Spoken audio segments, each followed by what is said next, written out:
Naunsyame matapos mabisto ng pulisya ang tangka-umanong pagbebenta online ng isang menor de edad na ina sa isang buwang gulang niyang sanggol.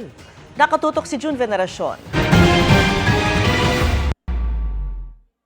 Sa halagang 55,000 pesos, tinangka umunong ibenta ng 17 anyos na ina ang kanyang isang buwang gulang na anak. Pero arestado siya dahil ang kanyang katransaksyon ay mga pulis pala mula sa Women and Children Protection Center. Na-monitor nila ang pag-aalok ng suspect sa anak sa mga naghahanap ng maaampon sa social media.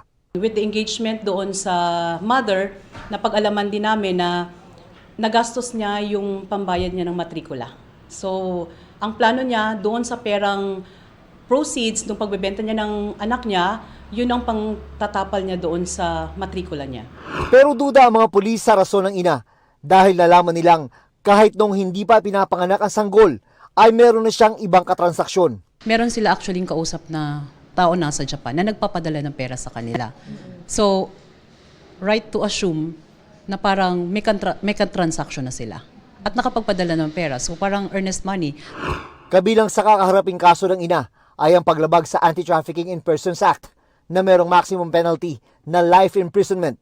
Iniimbestigahan din kung posibleng kasabwat ang 18 anyos na ama ng bata sa tangkang pagbebenta. Lalo silang nalugmok sa pagkakamali. After one mistake, gumawa uli sila and this time mas mataas yung pagbabayaran nila kasi meron silang na-violate na batas. Nasa kustudiya ng mga social worker ang nailigtas sa sanggol. Gayon din ang inang sinusubukan pa naming makuha ang pahayag. Naaalarma ang Women and Children Protection Center ng PNP sa tumataas na bilang ng mga nabibistong babies for sale. Noong 2024, 5 ang nailigtas, 8 naman noong nakaraang taon. Ginagawa na ng paraan ng PNP para mapatanggal ang mga social media page kung saan lantarang iniaalok ang mga sanggol. Para sa GMA Integrated News, June Veneracion, nakatutok, 24 oras.